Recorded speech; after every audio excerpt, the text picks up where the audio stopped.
Peace. Good morning. Happy Wednesday. Happy hump day.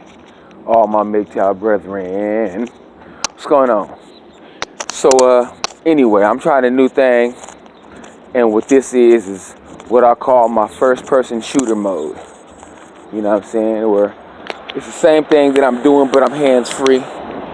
People are going to look at me like I'm crazy because they don't see the phone up in my hand pointed at my face.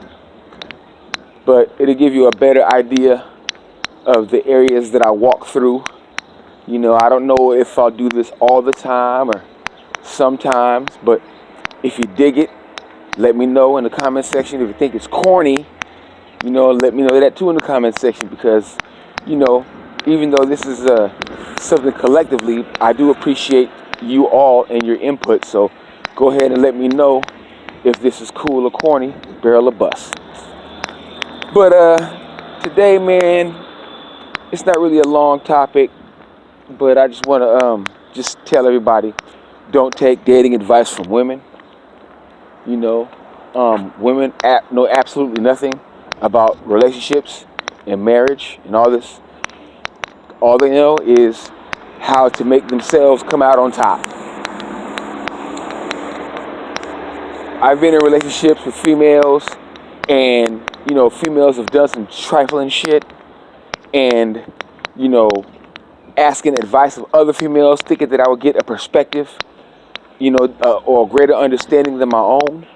All it produced was a system or a situation where they were basically buying their friend time, or buying my girlfriend at the time. They're buying her time, you know, to decide to screw around, get her cock carousel on, you know, or, you know, decide if she want to be with me later on or whatever, you know what I'm saying? And it's amazing that you still meet women that want to blame the man for making the bad decision, you know, or they want to sit up there and act like, well, that girl is the exception, and you just found a bad one, you know, you just found a bad girl, a bad woman, you know, and it trips me out. So, you know, a friend of mine was married, and his wife just left. You know what I'm saying? And so he was telling me that one of her friends came by to smoke some weed with him. And he, like, you know, he wanted to smoke some weed, but he figured that she might have known. And he was never sure. He didn't come to any solid conclusion as to whether or not the woman knew the whereabouts of his wife, because she came in asking where she was. So he assumed that she was trying to, you know, get a little erky on. And, you know, he was just like, man, you know, I'm tripping, you know what I'm saying? Like, you know, I'm bugging. You know, I know what's going on with her. I know what's going on with her. What am I doing wrong? And the girl says, just give her some time. She's young. She needs some time to figure herself out. And that's one of those lines that they tell, that they say, is that she needs to figure herself out. Well, back in the days when our grandmothers were young women and they found themselves in love with a man, our grandfathers, and, you know, they started families and they stayed together for 35 and 50 years. Were the women of those days trying to find themselves? Like they say things now like they shouldn't have applied back then. Like the women didn't wonder about gender roles or something like that. You know what I'm saying? Like they were just satisfied with the roles they lived. You know, and some of them might have been, but a lot of them weren't. But what they were was dedicated to the idea of family. You know what I'm saying? And that is what it seems like a lot of these women today are not. So when they get advice from other women, or when other women give you advice on how to deal with your female, they're not looking out for the best interest of the unit or the team. You know, because when you come together, you're a team. The man is the captain, and the woman is the quarterback. You know what I'm saying? Or let me rephrase that. The man is the coach, and the woman is the quarterback. You know what I'm saying? So he says, okay, look, these are the plays. We're going to run these plays. You know, we're going to make sure that we take time off the clock. You know, we're gonna manipulate the clock and make sure that, you know, we have more time on the clock than the other offense, and we're gonna win the game. You know, and so he tells her, run this play, run these plays. So the children are the running backs and the receivers. You know, and so the play is, you know, ISO right. So it's a running play. But she passes and scores a touchdown. Okay, that's great. You scored a touchdown, but that touchdown took 10 seconds. And so now they got the ball back. So now we're on defense. And what are they going to do? They're going to run an ISO right. And then they're going to take time off the clock. And then we're going to lose our opportunity to score. Where if the woman, the quarterback, would have listened to the coach, the man, the husband, rather than just scoring, instant gratification, you run the ball. You have a strategy. And see, this is the difference, you know, because they like excitement. Girls just want to have fun. I mean, what's the most exciting thing besides a long run in a football game? A long pass for a touchdown. And so that's one of the exciting things that attract women to football, which is not the topic, but I digress. You know, they're in it for instant gratification.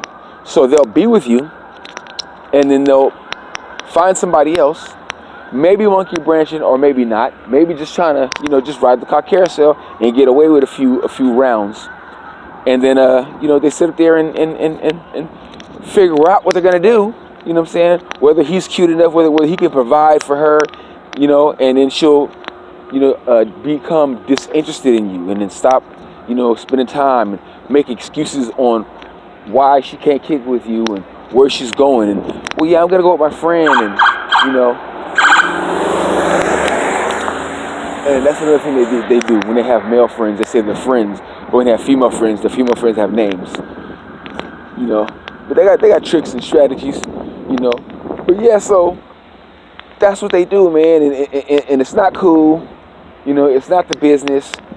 But it's a thing that you should come to expect. So if you're a young man and you're not in a relationship, but you're thinking about it, you got a chick that's in your eye and you're trying to get at her or whatever, or you're in a relationship and your girl starts behaving this way, or you start having a bad vibe, you start wondering, you know, but you don't want to go through her phone. You know what I'm saying? That's some girl shit. You don't want to, you know, follow her and snoop on her. You know, but what you want to do is you want to pay attention to the patterns. Pay attention to how she acts in the first 3 months when you guys talk on the phone till 3 in the morning, and then wait for that to change. Because when that changes, that's when she starts to meet somebody else. And that's when her vocabulary starts to change. To where rather than saying, oh, that's dope, she might say, that's fresh. Because the new guy says, that's fresh. And you say, that's dope. Because she didn't say that's dope before she started messing with you. And she liked you, so she identified with you, started reflecting you and mirroring you to make it appear that you guys have a lot of things in common. And so she'll start acting like you. You'll be like, oh man, she's so cool. She likes playing Madden. Oh my God. Because you like playing Madden. But then again, the next guy likes playing 2K. So, you know, she's going to learn 2K to be with him, to make him think that they have so much in common, until she finds the next guy or goes back to you. And when she goes back to you, she's going to want to play 2K. You know what I'm saying? And not that you have a problem with 2K, but, you know, she got that from that other dude. I mean, unless she has an Xbox or a PS4 to play 2K on. Or unless she has a bunch of homegirls who all of a sudden play 2K. You know? So, you know, but don't be afraid to be observant and pay attention, you know. But that's all I wanted to say. So, you know, if you feel the same way, if you had any experiences with chicks and getting advice from women about women that didn't do anything but benefit the woman, it didn't help you out in your situation at all, go ahead and, you know, let me know, say aye, you know what I'm saying? But I'm about to head towards this train. So y'all brothers have a good day, man, and, you know, stay physical, stay fit, you know what I'm saying? Stay in shape, because ain't nothing worse than a sloppy MGTOW, you know what I'm saying? But this has been some dictation by PD Ice. So y'all have a good day and stay up. Peace.